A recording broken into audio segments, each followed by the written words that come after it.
화려하지 않아도 정결하게 사는 삶, 가진 것이 적어도 감사하며 사는 삶, 내게 주신 작은 힘 나눠주며 사는 삶, 이것이 나의 삶의 행복이라오. 할렐루야, 할렐루야.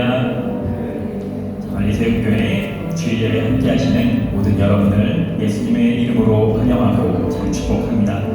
기도 후에 1월 9일 주일예배 시작하도록 하겠습니다.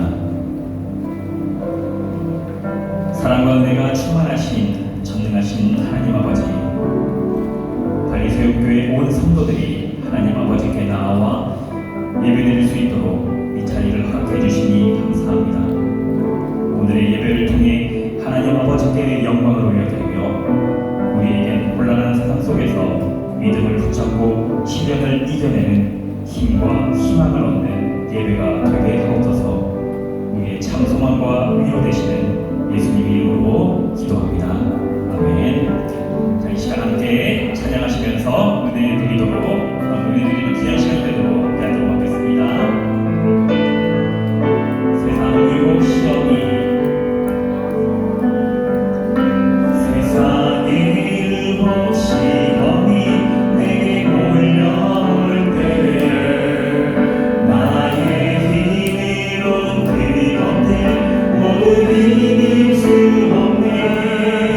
거대한 폭풍 가운데 비춘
그런 중에도 믿음을 붙잡고 나아가게 하옵소서.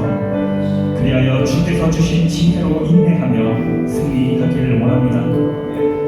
야고보서의 말씀을 통해 지혜를 배우며 깨달음이 있는 오늘의 예배가 되게 하옵소서. 자, 오늘의 예배와 예배자로 선수하는 이곳에 함께 있는 우리의 이 시간 함께 합심하여 기도하도록 하겠습니다. 우리 이 시간에 아버지 이 시간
여호와를 찬송하라.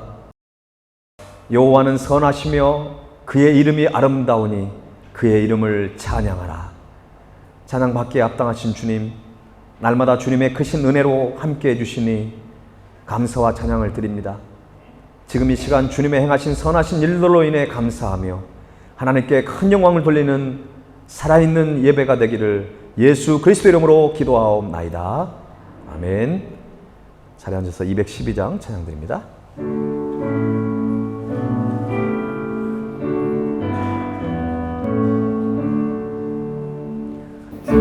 소리 주를 섬길 때 괴로운 일이 많으나 구주여 내게 힘 주사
세상을 창조하시고 전능하심에도 한없는 사랑과 은혜로 우리를 지켜주시는 하나님 아버지 감사합니다.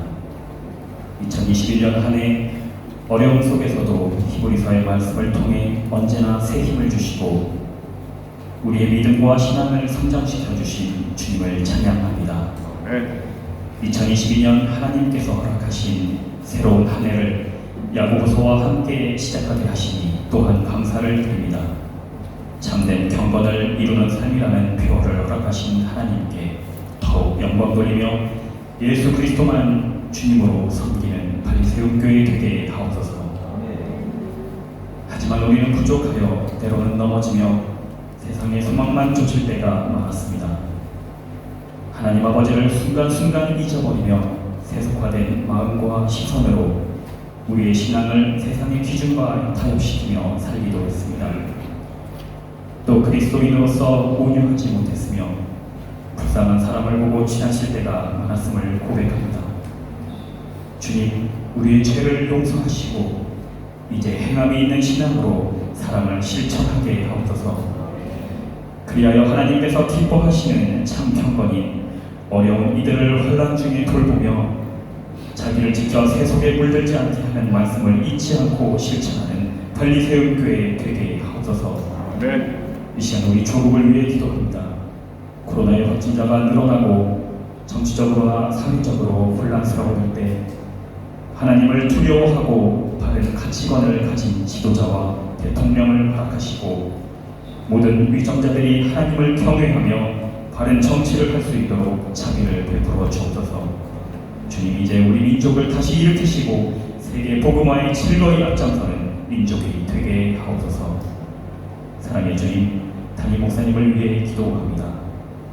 발리새움교회를 사랑과 기도로 이끌어 가실 때 지혜와 성령을 내려주시고 계획한 모든 일이 주님의 뜻에 합하여 허락하신 소명을 이루며 그리스도의 종으로 신실한 예배자로 살아가는 능력의 목사님 되게 인도하옵소서. 사모님과 한국에 있는 두 자녀 건강으로 지켜주시고 언제나 감사와 행복이 떠나지 않는 복된 가정 되게 하옵소서. 하나님 아버지, 육신의 약함으로 고통받고 있는 교우들이 있습니다. 그들을 주님께서 불쌍히 여기시고 예수 그리스도의 능력과 사랑이 그들과 함께하며 속이 회복되어서 하나님께 더욱 영광 돌리는 삶을 살아가게 하옵소서. 또 마음적으로 물질적으로 어려움이 있는 모든 교우들의 아픔을 주님께서 한 명 한 명 위로해 주시고 이 모든 순간이 또한 은혜였음을 고백할 수 있는 온전함도 허락하여 주옵소서. 주님, 이 시간 우리가 간절히 기도하오니 우리의 기도를 들으시고 하늘문을 여시고 은혜와 자비를 내려 주옵소서. 발리새움교회의 머리 되시고 우리의 주인 되시는 구원자 예수 그리스도의 이름으로 기도합니다. 아멘.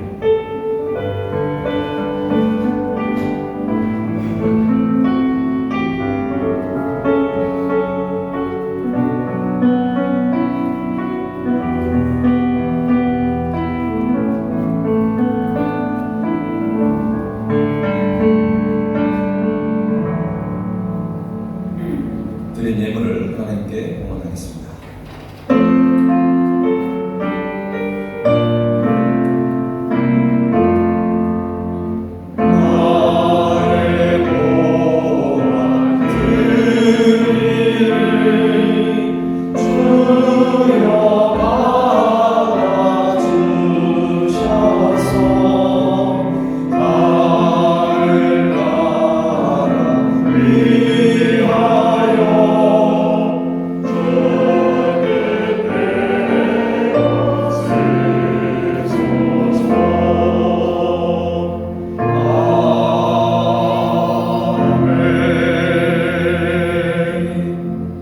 전능하신 하나님 아버지, 2022년 새해를 시작한 지 벌써 10일이 다 되어 갑니다.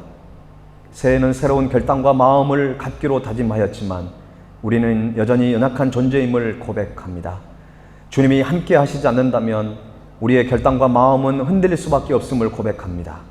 우리를 긍휼히 여겨주시고 연초에 하나님 앞에 올려드렸던 기도 제목을 기억하고 그 기도 제목을 이루어가는 그 기도 제목을 우리 이루게 하시고 우리와 함께 하시는 그 전능하신 하나님을 경험하는 복된 한 해가 되게 하여 주옵소서. 매 순간마다 우리에게 필요합니다. 우리의 가정에 주님이 필요하고 우리 교회에 그리고 나라와 민족 가운데 주님이 필요하오니 주님께서 눈동자같이 지켜주시고 우리가 제약된 길, 헛된 길을 걸어가는 것이 아니라 의미 있고 주님이 기뻐하시며 진리의 길을 걸어가는 우리 모두가 되게 하여 주옵소서.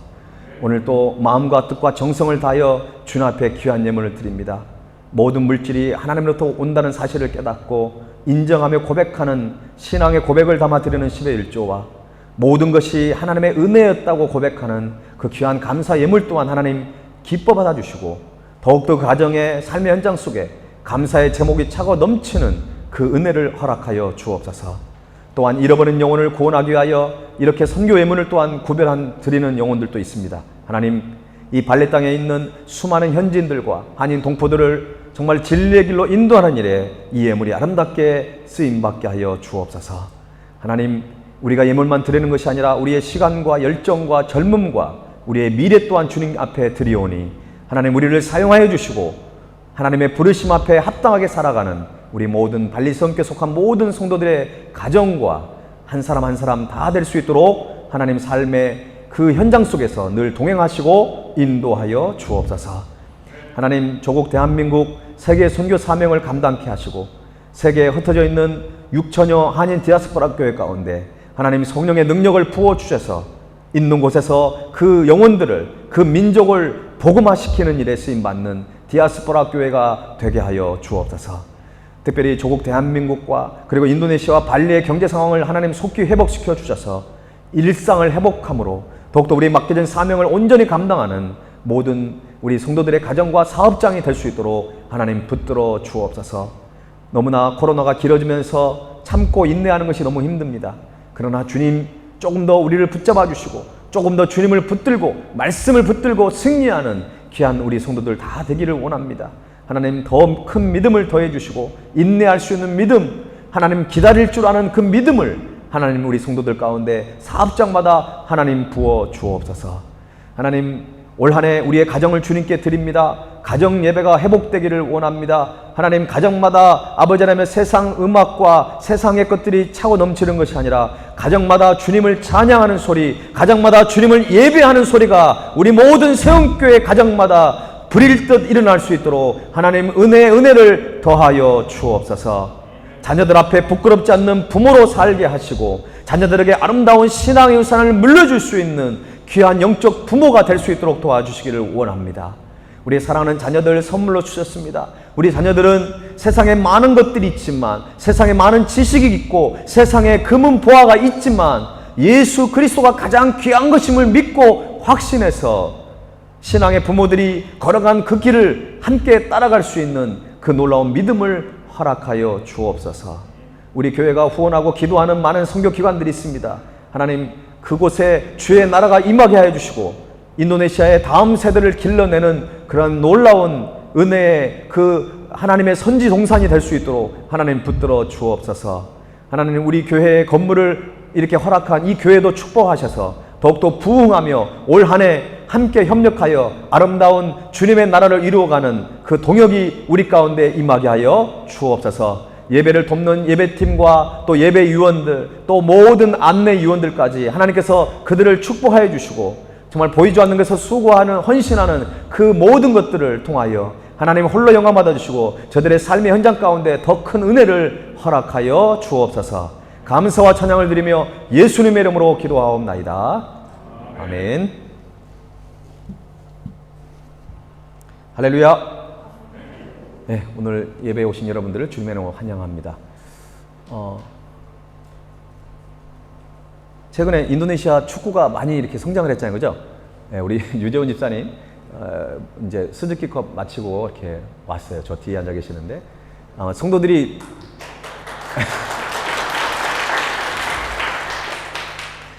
저도 예전에는 스즈키컵을 잘 몰랐어요. 예, 보지도 않았는데 이번에는 한 게임도 빠지지 않고, 예, 이상하게 이렇게 안 보면 자꾸 이렇게 또 주고 있는 거예요. 그래서 또 더 책임감이 느껴져가지고 보면서 기도하면서 이렇게 했습니다. 너무나 감사하고, 우리 좌우에 우리 성도들을 또 이렇게 축복하면서 오늘 또 김동수 집사님 대면 예배 이제 나오기 시작하셨는데, 우리 좌우에 이렇게 축복하면서 우리 두 손을 뻗쳐서 찬양하겠습니다. 사랑해요, 축복해요.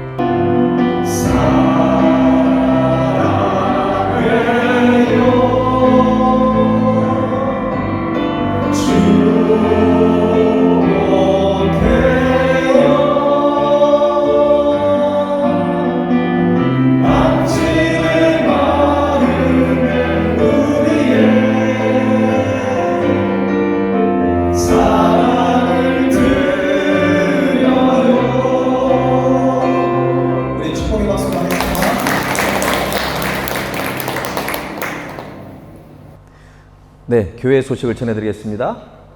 2022년 교회 표어가 참된 경건을 이루는 삶입니다. 여러분, 그냥 표어가 뭔지만 알고 끝내는 것이 아니라 오늘 이 하나님의 이 말씀이 우리 가운데 부르심의 어떤 구체적인 하나님께서 우리가 허락하신 올 한 해 우리의 삶의 모습입니다. 참된 경건을 이루는 삶. 거짓되고 형식적이고 습관적이고 이런 것들은 좀 우리가 떨쳐버리고 올 한 해 정말 하나님이 기뻐하시는 그런 모습으로 우리가 참된 경건을 이루어가는 우리 모든 성도들이 될 수 있도록 우리가 함께 기도해 주시면 좋을 것 같습니다. 오늘 예배가 끝나면 바로 축도 후에 이 자리에서 발리 세움 공동체 모임을 합니다. 원래 이 모임은 18세 이상 참여가 가능하고 의견이라든가 선거권이 있는데 우리 어린 아이들이 있어도 뭐 크게 문제될 건 없을 것 같습니다. 그러나 18세 이상 세례교인, 세례 입교교인이 발리 세움 공동체 모임이라는 거 여러분 아시고 앞으로 또 그렇게 모임을 잘 참여하시면 좋을 것 같습니다. 오래 걸리지 않으니까 여러분 참여하시면 좋을 것 같습니다. 다문화 가정을 위한 풍성한 삶으로의 초대, 우리 교회 신앙 기초 훈련인데요. 이 훈련을 받아야 이제 앞으로 저희들이 봉사도 하고 또 이 훈련을 받아야 또 세례를 저희들이 베풀게 돼 있습니다. 특별히 이번에는 그 인도네시아 말로 함께 인니어로 함께 이 교육이 진행이 됩니다.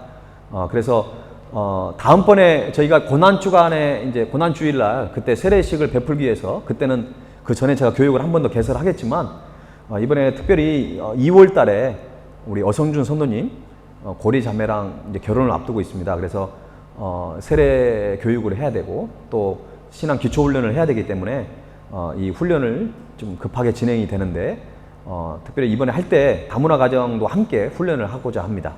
혹시 여러분 관심 있고 또 여러분이 참여하기를 원하신 분들은 다음번에 기회가 있긴 하지만 여러분 혹시 관심 있는 분들은 저에게 얘기해 주시면 좋을 것 같고요.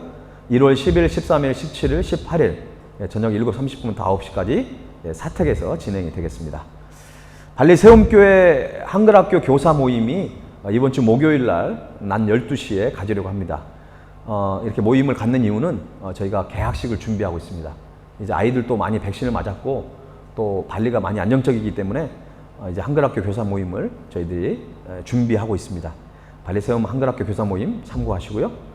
교회 지금 여기는 좀 괜찮은데요. 밑에 교육관이 얼마 전에 비가 많이 와가지고 천정이 무너지고 막 그래가지고 이 비가 많이 샜어요. 그래가지고 지금 곰팡이 냄새가 많이 납니다. 그래서 포깅도 하고 또 카페트도 청소를 다 하고 또 청소한 김에 에어컨도 다 청소를 하는데 여기도 다 하려고 합니다. 예, 그래서 이번 한 주간 화요일 날, 수요일 날 이렇게 포깅하고 에어컨 청소하는 일정이 있습니다. 여러분 참고하시고 여러분 또 함께 도우실 분들은 또 제게 말씀해 주시면 좋을 것 같습니다. 방역 수칙 여러분 늘 준수해 주시면 좋을 것 같고 들어오실 때 QR코드나 아니면 QR코드가 안 되신 분들은 직접 친필로 그 데스크 위에 있는 그곳에 여러분 명단을 적어 주시면 좋겠습니다. 우리 그 지금 사무실에 비전하우스 아이들하고 또 우리 다문화 가정 우리 현지 우리 성도들이 저기에 있는데 앞으로는 이제 저희가 지금 생각을 하고 있어요. 이어폰을 꽂고 움직이지 않고 이 자리에서 같이 예배 드릴 수 있는 그런 것들을 지금 준비하고 있는데 비전하우스 아이들은 그 아이들이 예전부터 우리 한인교회 나오려고 막 엄청나게 이렇게 저 볼 때마다 이렇게 가고 싶다고 늘 얘기를 했었는데 사실 제가 통역 서비스를 제대로 못했잖아요. 근데 지금 대면님이 하면 제가 통역 서비스 하고 있기 때문에 아이들이나 그리고 또 김영일 목사님께서 아이들이 한국말도 이제 많이 배우고 또 하기 때문에 한인교회 이렇게 나가는 게 참 좋겠다고 저에게 몇 번이고 이렇게 부탁이 있고 또 저 아이들이 다녔던 현직교회에서 그런 부분에서 같이 또 즐거운 마음으로 저희 아이들을 또 저희 교회 갈 수 있도록 그렇게 배를 해줬습니다. 그래서 우리 비전하우스 아이들이 계속 매주마다 이제 저희 교회 오게 되고 지금 당장은 아니지만 앞으로는 뭐 청소년들과 함께 또 그런 교제도 나누면서 또 아이들이 악기도 되게 잘 다룹니다. 그래서 앞으로 우리 찬양팀이 더 풍성해지지 않을까 이런 생각도 들고요. 여러분 저 아이들 이제 오고 갈 때 여러분들이 항상 반갑게 인사해 주시고 또 우리 교회는 하여튼 누구든지 와서 예배 드릴 수 있는 그런 항상 열려 있는 교회니까 여러분 그렇게 해주시고 단 또 현직 교회에 열심히 봉사하고 사역하고 있는 그런 직분자들이 있는데 너무 우리 교회로 이렇게 막 오면 안 됩니다. 그런 부분들은 너무나 한국 교회가 수평 이동 때문에 많이 지금 어렵잖아요. 그래서 우리 교회가 현직 교회의 어떤 필요 이상 쓸데없는 그런 경쟁 구도로 가면 안 되거든요. 왜냐하면 여기 NCC 교회가 또 현직 교회이기 때문에 비전하우스 아이들은 좀 특수한 상황이니까 이렇게 저희들이 함께 예배를 드립니다. 여러분 앞으로 많이 기도해 주시고 또 격려해 주시면 좋을 것 같습니다. 오늘 우리에게 주신 하나님의 말씀을 함께 보겠습니다. 야고보서 1장 2절에서 4절입니다. 길지가 않기 때문에 우리 함께 한 목소리로 한번 읽겠습니다. 야고보서 1장 2절에서 4절입니다. 시작. 내 형제들아 너희가 여러 가지 시험을 당하거든 온전히 기쁘게 여기라. 이는 너희 믿음의 시련이 인내를 만들어낸 줄 너희가 알미라. 인내를 온전히 이루라. 이는 너희로 온전하고 구비하여 조금도 부족함이 없게 하려 함이라. 아멘.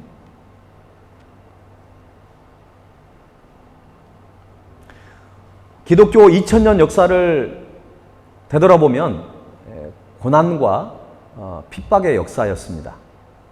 로마 황제들의 기독교 핍박의 역사를 보면 많은 왕들이 기독교인들을 엄청 핍박을 했죠. 여러분 기억나는 왕들 있죠?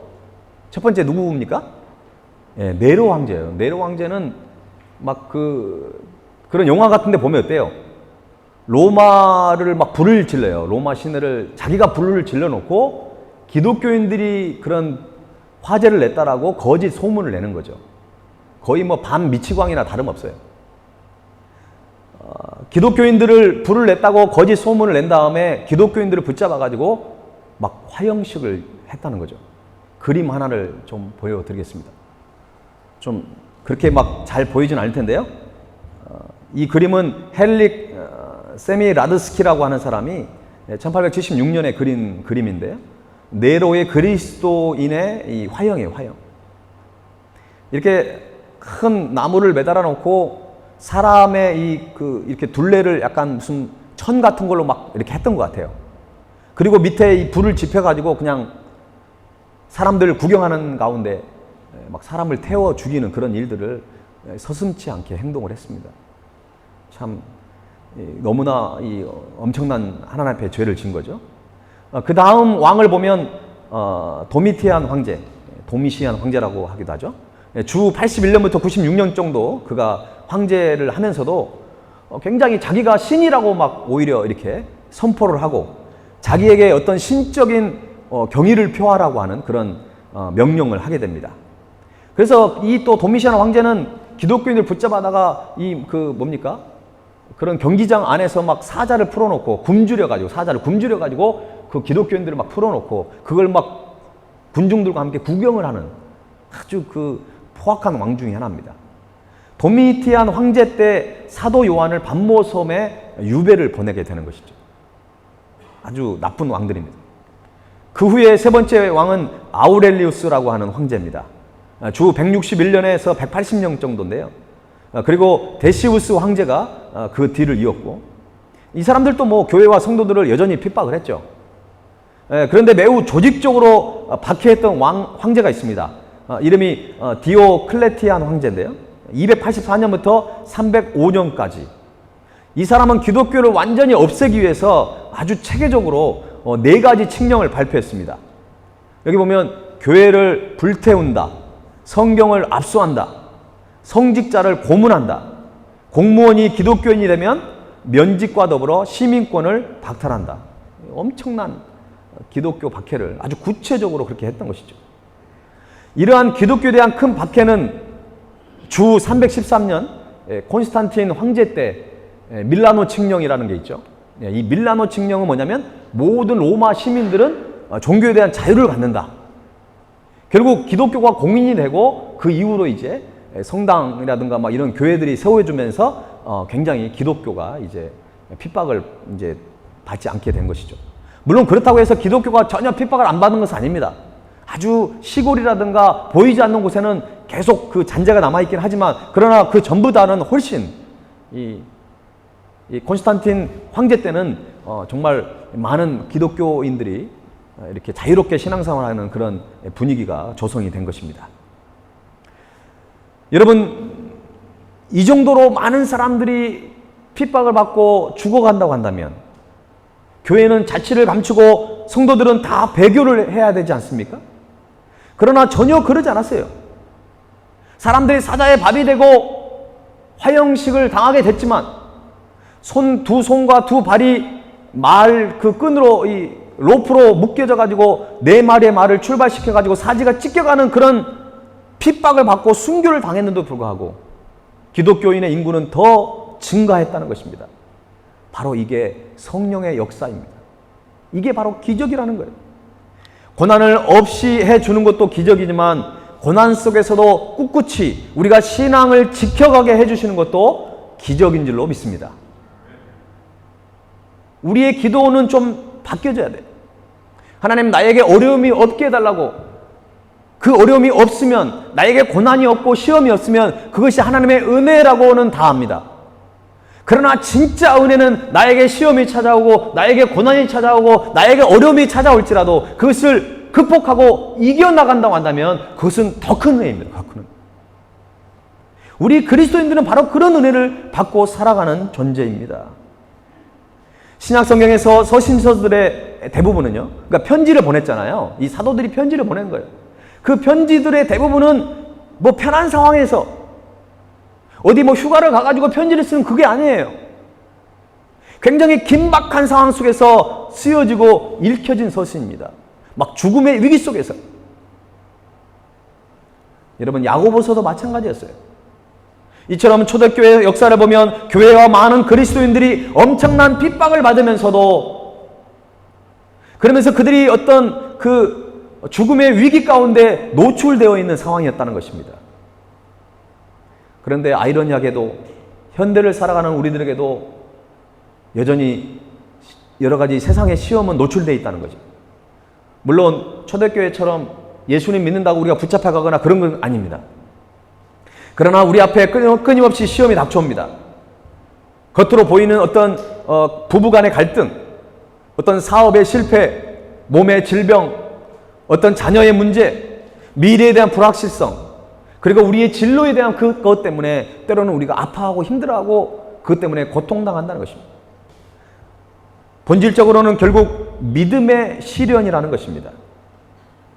시험은 약한 믿음을 더 강하게 하고 크게 하며 죄악된 오염된 믿음을 깨끗하게 하고 병든 믿음을 치료하고 강건하게 하면서 어떤 환난이 닥쳐와도 넉넉히 묵묵히 승리할 수 있는 그런 담대한 믿음을 만들어주기 위한 하나님의 섭리라는 것입니다. 그래서 시련을 통해 믿음을 연단해야 하는 이유는 믿음은 우리에게 아주 큰 보배가 되는 것이기 때문에 그렇습니다. 우리의 몸의 심장처럼 우리의 믿음은 우리의 생명과도 같아요. 우리의 믿음이 어떤 심장이 이 혈액을 펌프질을 했을 때 우리의 온 몸에 혈액이 정상적으로 도는 것처럼 우리의 그 마음의 중심에 이 굳건한 믿음, 성숙한 믿음이 우리의 삶의 실천과 행동을 할 수 있는 어떤 그런 우리 신앙의 엔진과도 같은 거라는 거죠.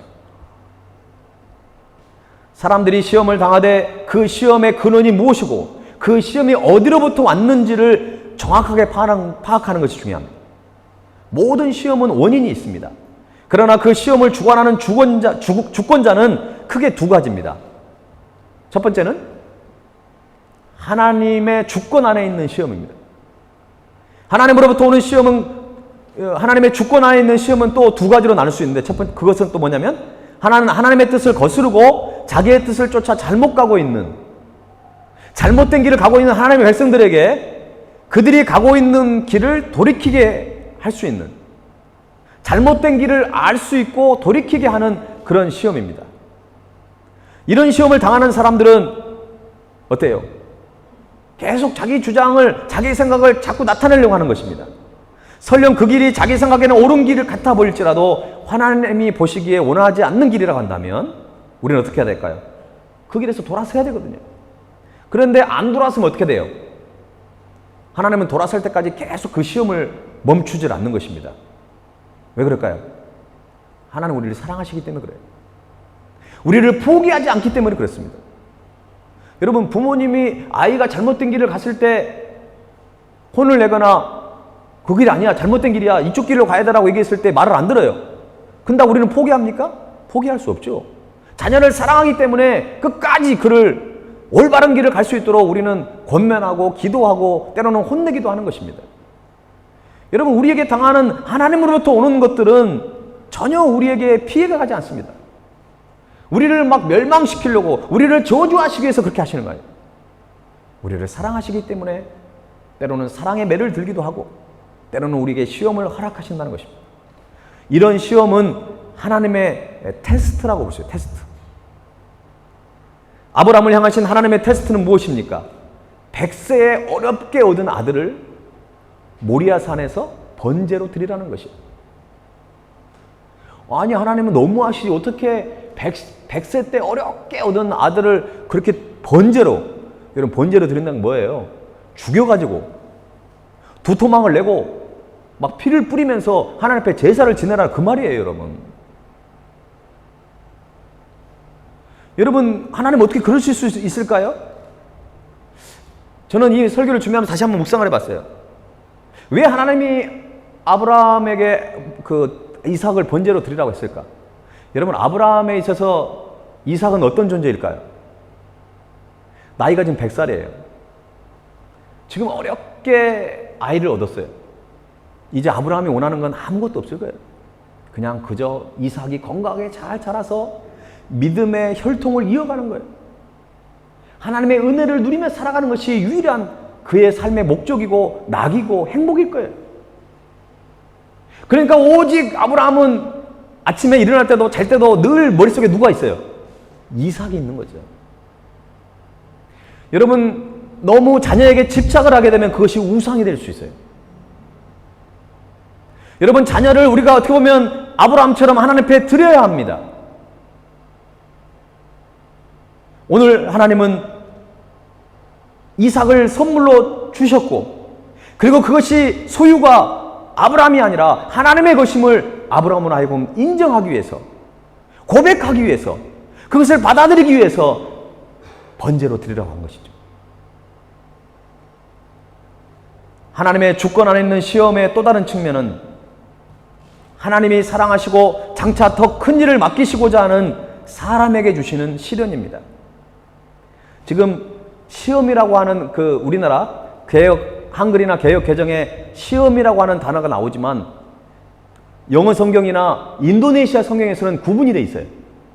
제가 지금 두 가지 말씀드렸잖아요. 아까 첫 번째는 하나님의 테스트, 두 번째는 시련. 이제 조금 이따가 말씀드릴 것은 사탄이 우리에게 주는 유혹. 이 세 가지를 여러분들이 정확하게 알고 계셔야 돼요. 지금 내가 당하는 시험이 하나님으로부터 왔는지 사탄으로부터 왔는지를 구분 못해서 하나님으로부터 왔는데 사탄아 물러가라. 그러면 안 되죠. 하나님부터 왔으면 우리는 겸손히 받아들일 수 있어야 돼. 사탄한테 왔는데 기도를 하거나 우리가 그냥 하나님으로부터 온 것처럼 우리가 착각해서는 안 돼요. 사탄으로 왔다. 그러면 예수 그리스도의 이름으로 명해서 그것을 끊어버려야 되는 것이죠. 우리는 대적해야 돼요, 사탄은. 그래서 우리가 두 번째 말씀드린 것은 하나님이 우리에게 놀라운 사명을 주시고 우리를 크게 사용하시기 위해서 주시는 시련을 얘기하는 것입니다.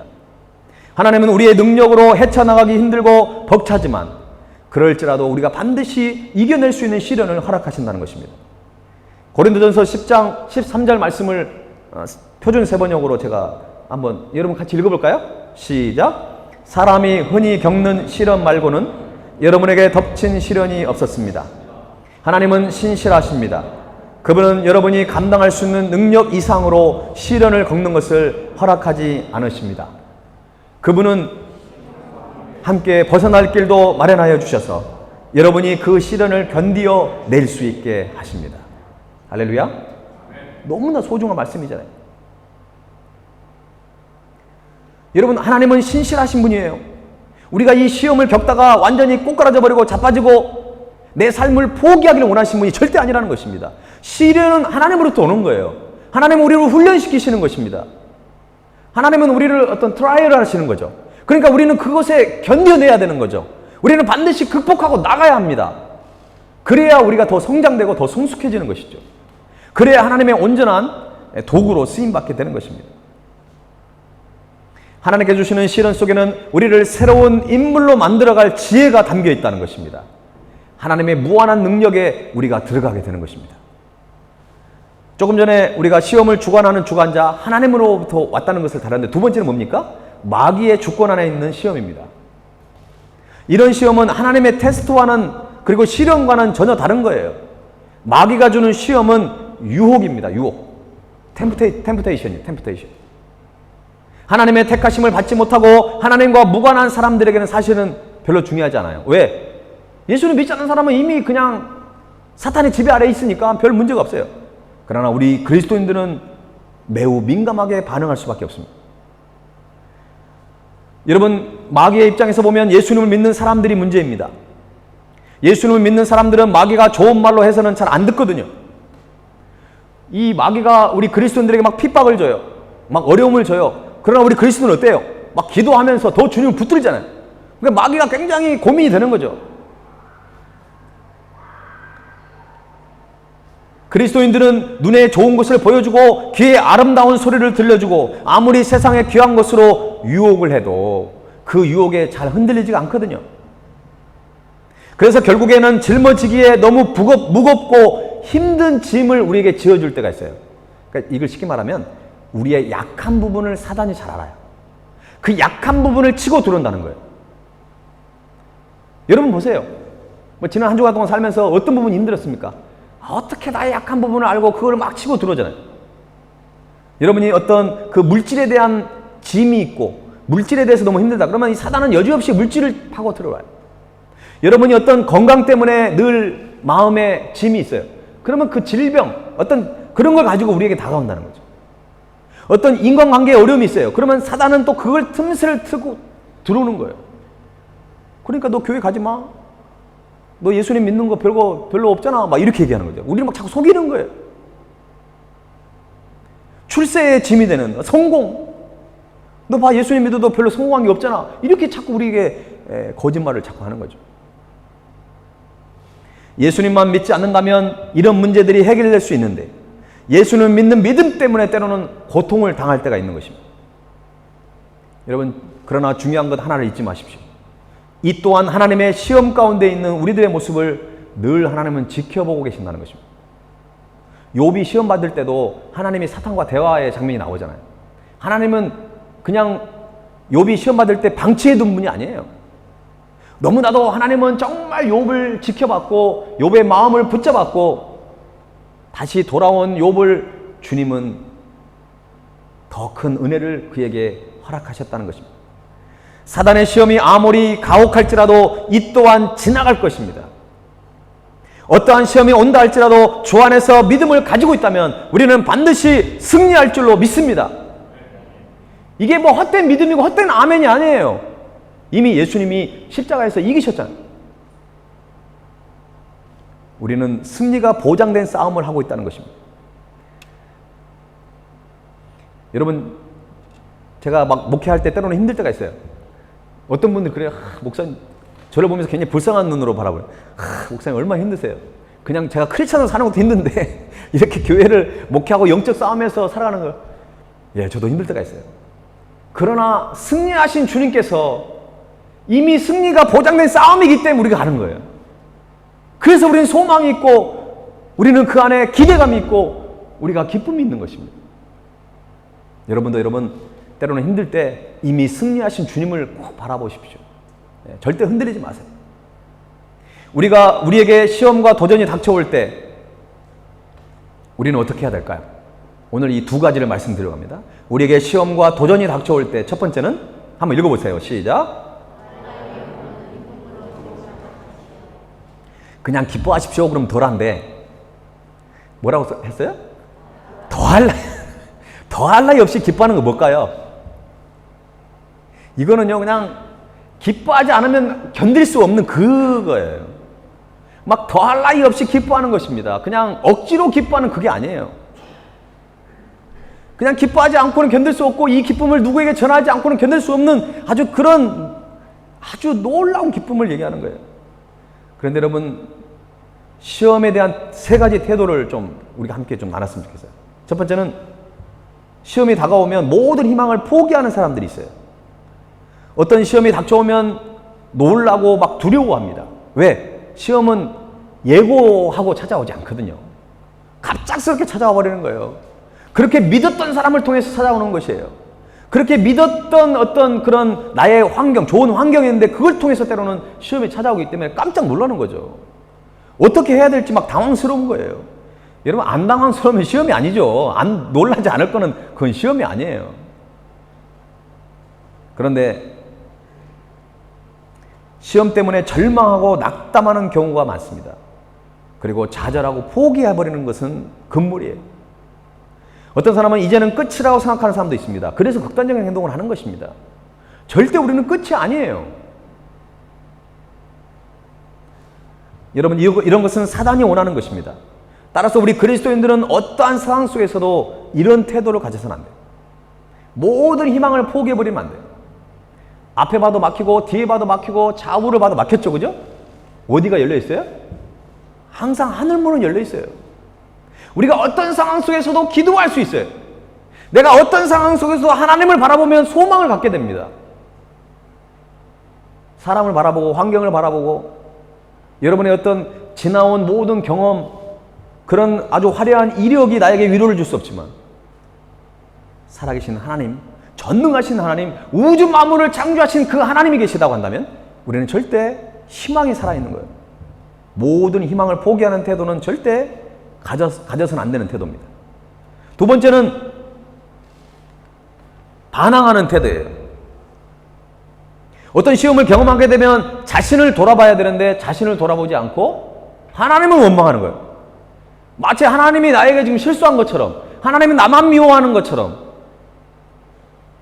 여러분, 하나님은 나만 미워하는 적이 없어요.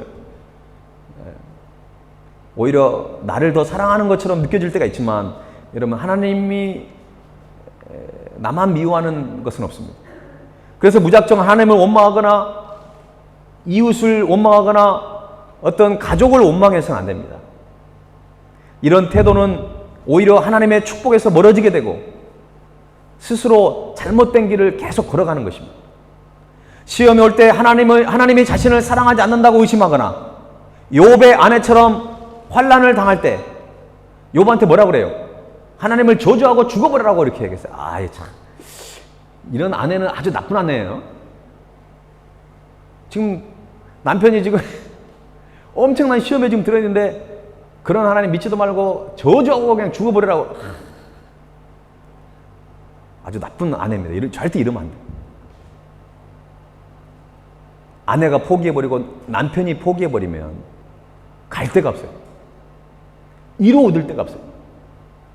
여러분, 하나님이 왜 환경도 다르고 언어도 다르고 자라온 그 모든 배경이 다른데 왜 여러분 아내와 남편을 여러분 붙여주셨어요? 돕는 배필이 되라는 것입니다. 결정적인 순간에 지탱할 수 있는, 결정적인 순간에 그의 생명을 지켜줄 수 있는 그런 좋은 동반자가 되라는 것이에요. 그런데 결혼하면 어때요?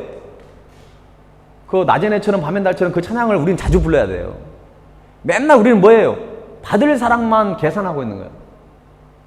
자기 다 사랑하지? 그럼 나를 더 사랑해, 나를 더 챙겨주고 나를 해줘야 돼.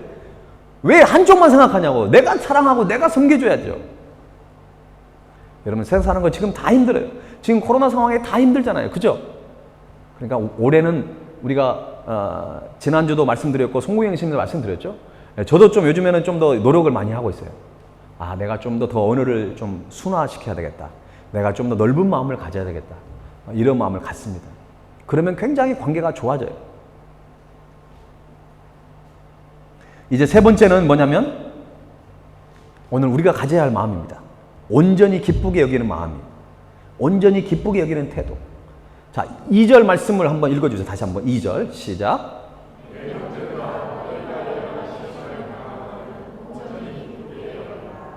예, 시험을 온전히 기쁘게 여기라는 되어 있는데요. 여러분, 온전히 기쁘게 여긴다는 말을 보면 더할 나위 없이 기뻐한다 이런 말이에요. 그 원어를 찾아보니까 자랑할 것이 가득해서 말하지 않고는 견딜 수 없는 상태, 최고조의 상태, 충만한 상태를 의미하는 거예요. 저는 이 원어를 살펴보면서 더 부담감이 많았어요. 솔직히. 이 말씀을 어떻게 전해야 될까? 저도 때로는 안 될 때가 있는데, 제가 어떤 고난과 시험이 닥쳐왔어요. 제가 한 2년 전에 제가 인생에서 가장 힘들었던 시간을 생각해 봤어요. 그때 내가 기뻐했을까? 기뻐하기보다는 너무너무 힘들고 너무나 아파가지고 잠을 이루지 못하고 그 베개가 눈물로 가득했던 그 밤을 지새우면서 그런 생각을 하면 참, 이 말씀을 어떻게 우리 성도들에게 전해야 될까 참 제가 고민이 많이 됐어요. 그냥 기뻐하라고도 어려운데 어떻게 여러분이 더할 나위 없이 정말 최고조의 상태로 우리가 기뻐할 수 있을까? 그러면 성경은 성경이니까 그냥 내 삶은 삶이고 그냥 이렇게 살아가야 되나? 그건 아니죠. 하나님이 우리에게 이렇게 말씀하신 이유가 있을 거예요. 그것 때문에 제가 더 고민을 했어요. 사람으로 태어나서 이 세상에 살면서 시험을 당해보지 않는 사람은 아무도 없습니다. 어린 아이들도 지금 때로는 스트레스를 받고 시험을 당했어요.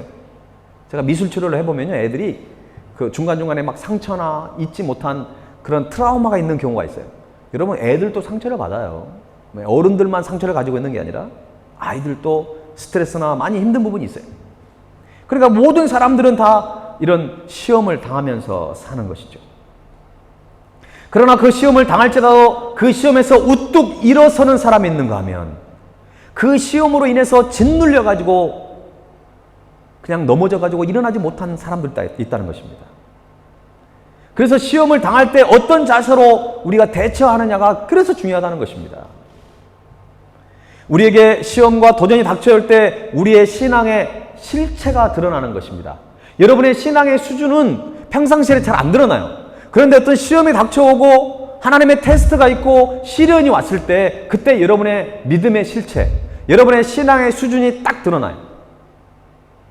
내가 신앙의 수준이 이 정도구나.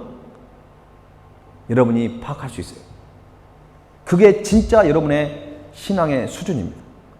여러분은 시험과 도전이 닥쳐올 때 어떻게 반응하고 어떤 태도를 가지고 있습니까? 사실 오늘 말씀처럼 시험이 찾아올 때 기쁘게 여긴다는 거 쉽지 않습니다. 그것도 더할 나위 없이 기뻐한다는 것 더더욱 어렵습니다. 그럼에도 성경에서 이렇게 말하는 이유가 무엇입니까? 그 이유를 찾았습니다. 그것은 바로 3절 말씀에 답이 있어요. 성경은 항상 정답이 성경에 있어요. 자, 3절 말씀 같이 읽어봅시다. 시작.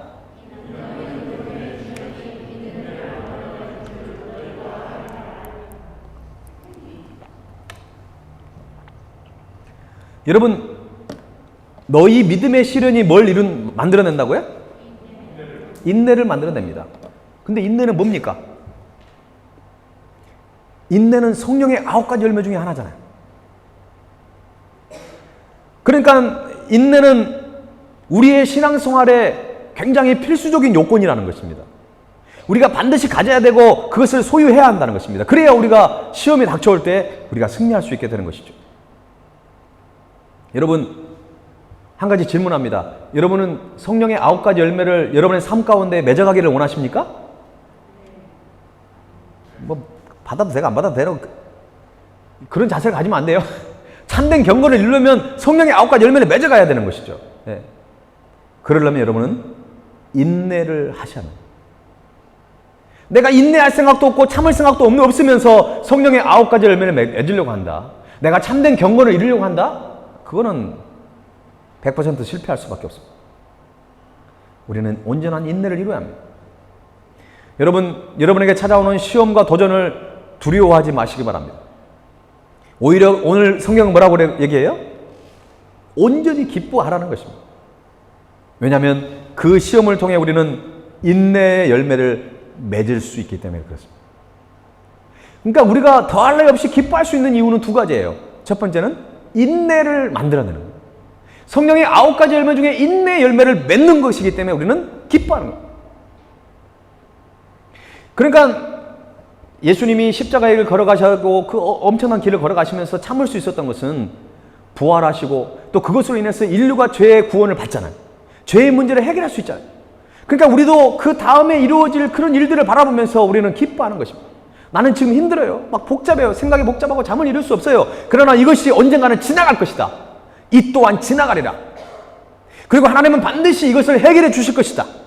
하나님은 이것을 통해서 놀라운 역사를 이루어 주실 것이다. 내 인생의 주인은 하나님이시다고 하는 그 확신이 있다면 우리는 고통 가운데서도 기뻐할 수 있다는 것이죠. 하나님만이 주시는 참된 평안함이 우리에게 찾아오기 시작하는 것입니다. 우리가 시험과 도전이 닥쳐올 때 더할 나위 없이 기뻐해야 되는 이유가 또 하나 있다고 그랬죠? 그것은 바로 신앙인에게 있어서 그리스도의 고난에 참여하는 것이기 때문에 그렇습니다. 여러분, 우리 그리스도인들이 당하는 고난은 믿지 않는 사람들이 당하는 고난과 구별이 되는 것입니다. 사도 베드로는 베드로전서 4장 12절과 13절에 이런 말씀이 있어요. 표준 세번역인데요. 자, 한번 같이 읽어볼까요? 시작. 사랑하는 여러분, 여러분을 시험하려고 시련의 불길이 여러분 가운데 일어나더라도 무슨 이상한 일이나 생긴 것처럼 놀라지 마십시오. 오히려 여러분이 그리스도의 고난에 참여하는 것이니 기뻐하십시오. 그러면 그의 영광이 나타날 때 여러분이 기뻐 뛰면서 즐거워하게 될 것입니다. 이 말씀을 제가 접하니까 이제 훨씬 마음이 줄었어요. 우리에게 이 시련의 불길이 막 우리에게 와요. 막 두렵죠. 막 피하고 싶고요. 그런데 이것을 이상한 일이 생긴 것처럼 놀라지 말라는 것입니다. 하나님은 무엇인가 이걸 통해서 역사하시고 이루실 놀라운 계획을 가지고 계시는 것입니다. 오히려 여러분이 그리스도의 고난에 참여하는 것이기 때문에 기뻐하라는 것입니다. 우울해하지 말고 주눅들지 말고 우리가 기뻐하라는 것이에요. 왜냐하면 그의 영광이 나타날 때 우리는 기뻐 뛰면서 기뻐하게 될 것이라고 하는 그런 놀라운 미래가 예정되어 있다는 것입니다. 할렐루야! 네, 그런 믿음이 있는 것입니다. 이거는 그냥 우리끼리 그냥 무조건 아멘 할렐루야가 아니잖아요. 확실한 주님의 약속입니다. 여러분들이 시련이 닥쳐올 때 믿음을 가지고 온전히 더할 나위 없는 기쁨으로 나아갈 수 있기를 간절히 축원합니다. 하나 더 말씀드립니다. 우리에게 시험과 도전이 닥쳐올 때 두 번째는 인내력을 키우시라는 것입니다. 인내력을. 본문 4절에 보면 인내를 온전히 이루라. 이는 너희로 온전하고 구비하여 조금도 부족함이 없게 하려 함이라. 인내는 믿음의 시련을 통해 만들어진다고 이미 말씀을 드렸습니다. 그렇기 때문에 인내를 온전히 이루라는 말씀은 어떤 시험이나 도전이 닥쳐올 때 잘 견디는 것을 말하는 것입니다.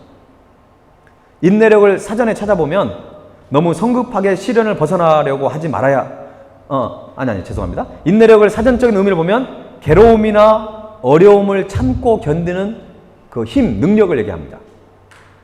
그러니까 제가 그냥 인내력을 키우라는 것이죠. 그냥 인내만 얘기하는 것이 아니라 인내력, 인내할 수 있는 힘과 능력을 여러분이 좀 가지시라는 것입니다. 그런데요, 인내력을 키우려면은요, 인내를 하게끔, 쉽게 말하면 너무 성급하게 시련을 벗어나려고 하지 말아야 합니다. 여러분, 이게 어려운 거예요. 어떤 사람은 그래요. 내게 지금 어려움이 찾아왔어요. 시련이 찾아왔어요. 하나님, 이 시련이 빨리 지나가기를 원합니다. 어떤 사람은 지금 당장 없어져. 그냥 내가 급한 거예요. 내가 힘든 거예요. 그만큼. 그런데 어때요? 그러면서 우리는 신앙의 성장되길 바라고, 내가 주님 앞에 어떤 그 인내력을 키움받기를 원하는 거죠. 그런데 여러분, 그런 건 없잖아요. 어떤 운동선수가 하루에 운동을 10분밖에 안 하는데 나의 그 체력적으로나 어떤 지구력이나 이런 것들이 성장되기를 원한다고 한다면 그거는 안 되는 거잖아요. 내가 인내력을 키워가기 위해서는 그 시련의 현장을 빨리 벗어나려고 하는 그 마음을 좀 내려놔야 합니다. 근데 이게 어려운 거고, 이게 결단이에요. 이게 믿음이 필요한 거예요. 왜?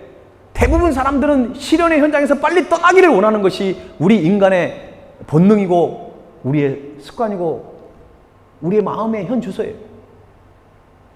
자, 그러면 좀 여러분이 어떤 지금 시련의 현장 속에 있다고 한다면, 그것이 좀 힘들더라도 그것을 잘 견뎌내기만 한다면 하나님이 여러분을 인내력을 키우고 성령의 9가지 열매 중에 인내를 우리에게 허락하셔서 여러분이 영적 싸움에 승리할 수 있는 그런 영적 높은 단계에 올라가는 것입니다. 근데 많은 교회에서 많은 신앙생활하는 성도들이 기도하고 서로를 축복하면서 어때요? 당장 지금 해결이 돼야 돼요. 당장 신의 장소에 떠나야 복을 받는 것처럼, 그래야 하나님 나를 정말 사랑하는 것처럼 오해할 때가 있다는 것입니다. 그렇지 않은. 자, 그런 의미에서 우리 학생들 지금 공부하는 거 힘들지? 우리 애들은요 정말 힘들 거예요. 왜? 점수가 다 좋아. 점수가 낮아야 올라갈 게 있는데 점수가 좋아가지고 올라갈 게 별로 없어. 여러분 공부를 많이 안 해보셔서 잘 모르시잖아요. 아, 죄송합니다. 우리 애들은 성적이 지금 막 대부분 다 A야. 그러니까는 제가 부모님 만날 때마다 애들 좀 박사 시키지 마세요 그러는데도 박사는 안 시킨대. 근데 애들은 스트레스를 받아요, 사실은. 애들 스트레스 많이 받을 거예요. 그러나 여러분, 그거를 빨리 끝난다고 다 되는 거 아니야. 우리 10대들은 지금 생각해요. 내가 빨리 어른이 됐으면 좋겠다. 어른 되면 더 힘들어요. 여러분, 10대 때가 가장 행복한 거야. 우리가 그 시련의 현장에서 빨리만 벗어난다고 모든 인생이 해결되는 거 아니에요. 그래서 여러분의 자녀가 좀 힘든 상황 속에 있다고 했을 때 그거를 너무 불안해하지 마세요. 중요한 거는 그것을 잘 인내할 수 있도록 여러분들이 옆에서 도와주고 격려해주고, 내가 너를 위해서 기도하고 있단다. 너는 반드시 이길 수 있을 거야. 왜? 하나님 너를 사랑하니까. 여러분, 그래서 제가 여러분한테 때로는 권면하고 여러분한테 기도해 줄 때 그런 기도를 많이 해요.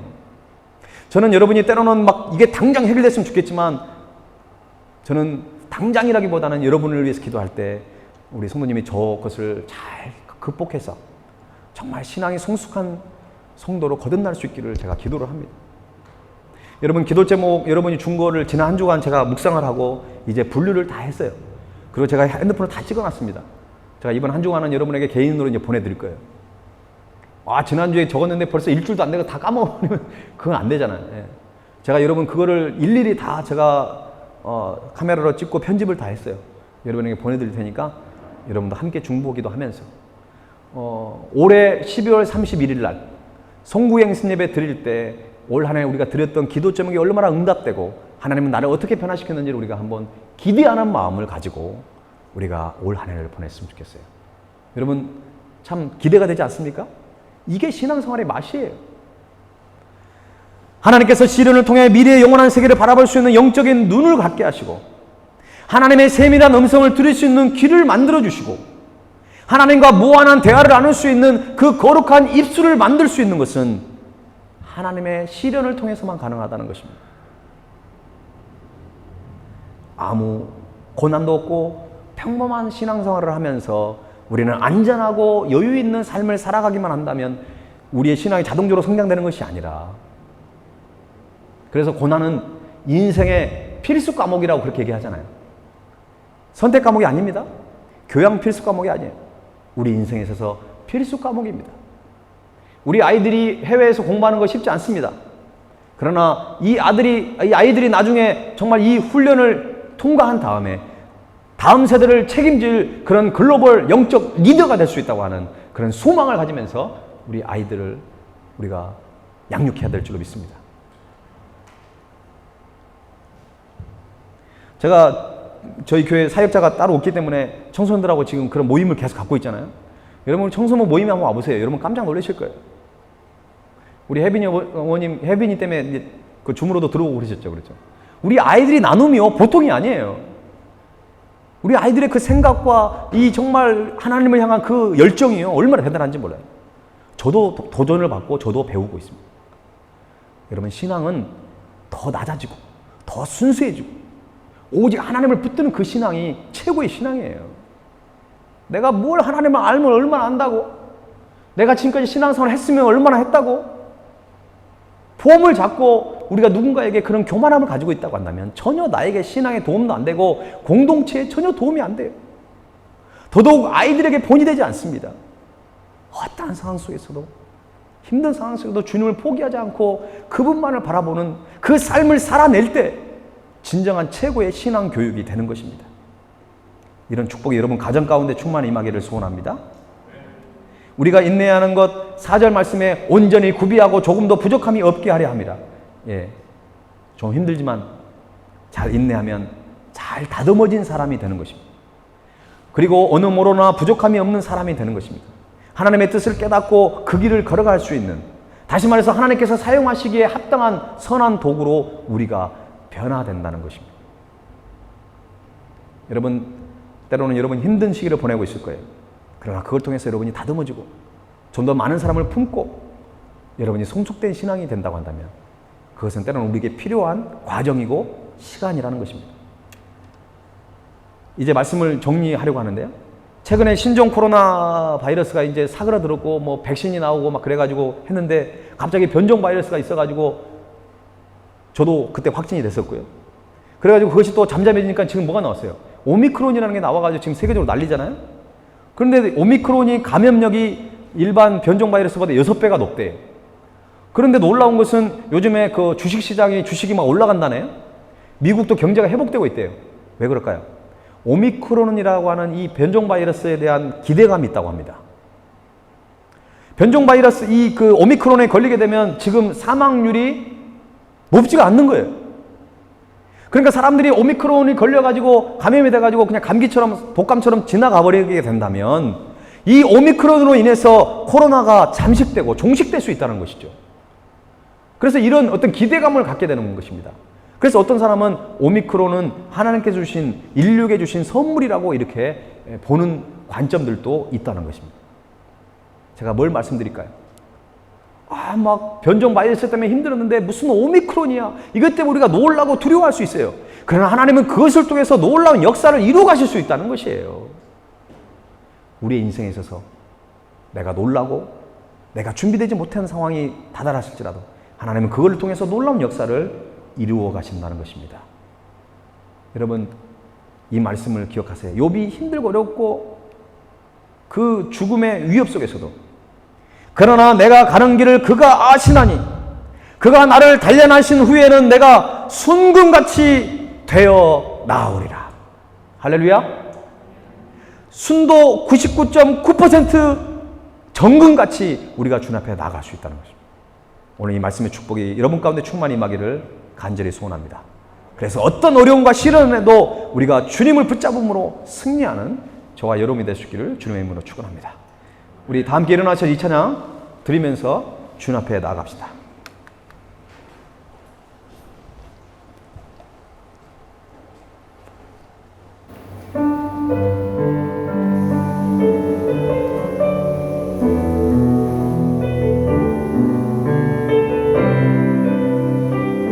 오늘 주신 말씀을 생각하면서 이 찬양 드리겠습니다. 주여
삶이 빡빡하고 힘든 인생을 살아야 합니까? 이 고난이 언제까지 지속돼야 합니까? 라고 하나님의 때로는 불평하고 그 하나님의 사랑을 때로는 의심했던 우리의 수업을 용서해 주시고 오늘 말씀처럼 더할 나위 없는 기쁨을 우리에게 허락하여 주시옵소서. 오직 우리의 믿음의 대상, 우리가 의지할 분 오직 전능하신 하나님인 줄을 저희들이 고백하며 나아가기를 원합니다.